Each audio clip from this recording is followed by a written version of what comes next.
I'm a little salty right now. Now, the reason that I'm very salty, I never used that word in my life, except for this time, this moment. I have watched two bad films, one good film, over the course of a week, and I'm going to talk about one of those films today. Shadow in the Cloud, directed by Roseanne Liang, which stars Chloe Grace Moretz. She is one of the most weirdest actresses because I like her in a lot of stuff, and there's some stuff I don't really like her in, and it just doesn't really work. Now, Shadow in the Cloud is about... hang on, what is her name? Maud Garrett. She is a credited female flight officer who is tasked with bringing a secret package from New Zealand to Samoa. Yes, I'm literally reading this off of Wikipedia because I watched it a couple days ago and I don't remember much because it was so forgettable and... Anyway, she is met with a very sexist and inappropriate crew, part of Nick Robinson and Callan Mulvey, Bailau Kowal, Taylor John Smith. I don't know any of these other people except for Nick Robinson and Chloe Grace. Anyway, she goes aboard the Fool's Errand, which is a bomber ship, I believe. It's World War II.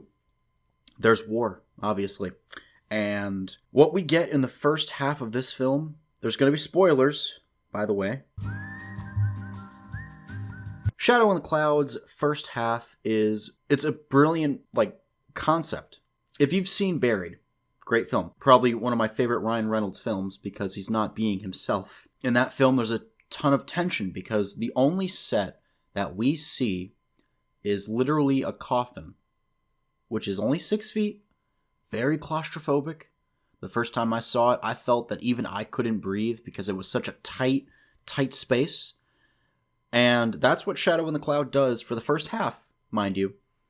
Chloe Grace Moretz's character is assigned in the lower turret in the very bottom of the plane, and she's stuck there because a handle breaks off.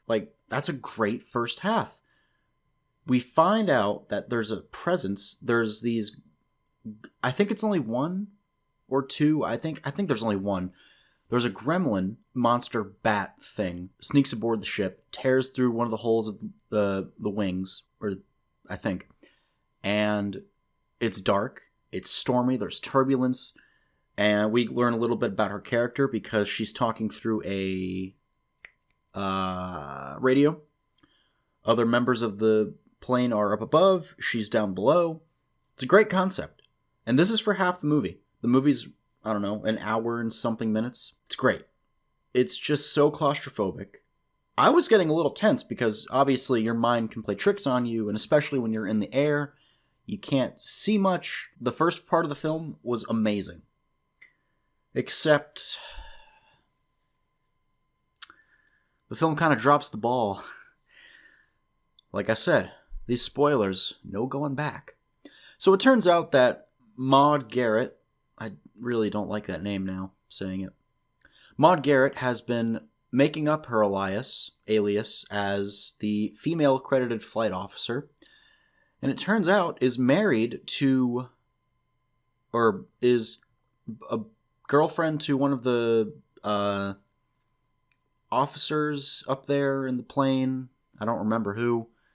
I want to say his name was Dennis or something. I don't know. But yeah, she runs away from her husband who beats her, and she made up everything. She had an accent, and when the film was going on, I was thinking to myself, this accent's kind of bad. I thought it was by accident, but no, it's intentional, people. She loses her accent because it's all a facade, you know? Look, there is some bullshit in this movie, all right? Not even this candle can, fix the odor of the bullshit that's in this movie. There's a scene, all right, where it's still nighttime, I believe, and the latch to the door where, you could easily get out if you were on the ground, breaks because we see the monster for the first time. Great. It's awesome. She puts her finger in the latch door to keep the door closed and sealed so the monster doesn't get in. Her finger literally breaks and is fractured. The shit curves, all right? She eventually gets out. It's after half of the film, and let me just say, I've never seen, okay, so it's revealed that the package, it's not like some sort of device. It's not something to help win the war. It's a fucking baby. You heard that right, folks. It is a living, breathing baby. When this reveal was shown, I paused the movie. I unpaused it, and I kept watching. I was in disbelief. I don't understand. Anyway, there's a scene where she is below the plane. The camera flips upside down so we can get we can get a right side view of her. I don't know how to.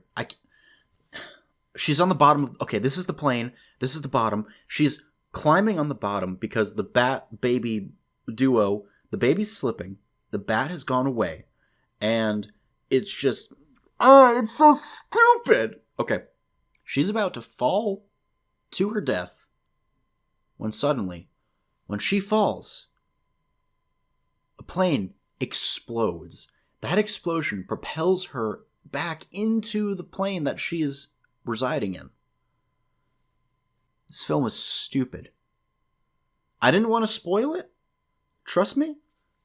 The first half, like I said, I was captivated. Second half, oh boy. And here's another thing. Their plane is the only plane that gets terrorized by this gremlin thing. So I was thinking, maybe it's all in her head. Maybe she got a concussion, or maybe it's PTSD or something from a bad movie, or maybe a nightmare, but no. There are multiple planes in this movie that attack the Fool's Errand. How is the best way to describe this?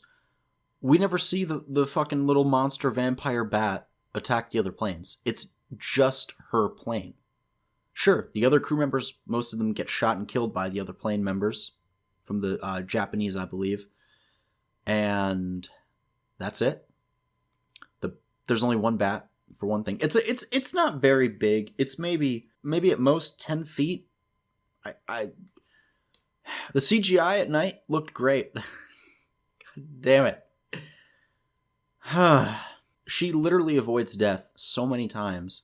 They crash land on a beach somewhere. I don't know where. I guess they get to their I think they get to their destination, but the thing is, the little fucking gremlin bat thing is alive.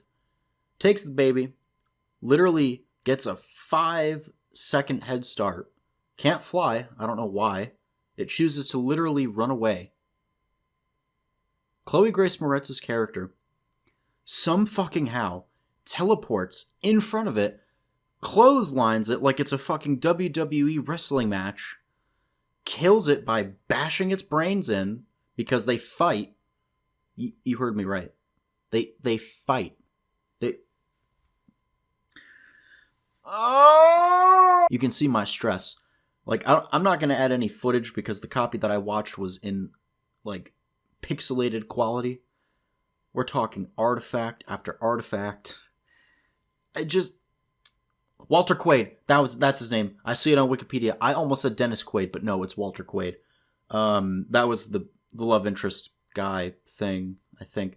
Oh, and then she breastfeeds her baby with blood on her, literal chest, where she's breastfeeding the child. Film ends. The film ends just like that. I feel like I've done a disservice talking about this film because the first half is just great.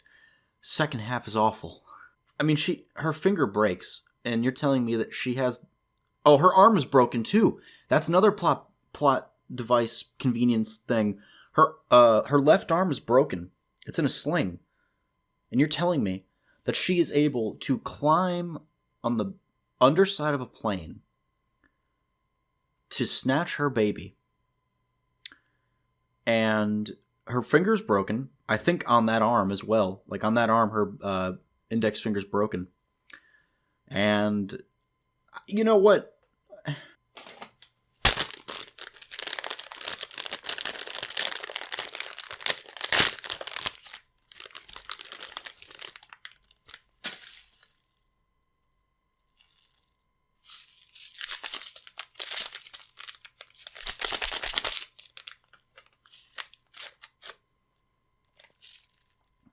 You know what is fun? Pop Rocks. I bought Pop Rocks.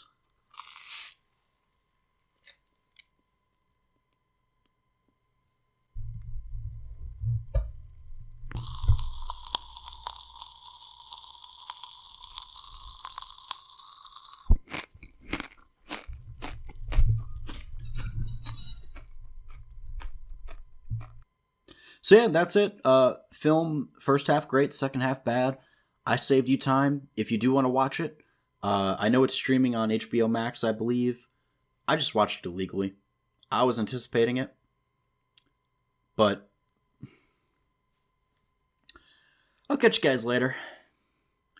Happy late Valentine. It's only 1 a.m. Huh.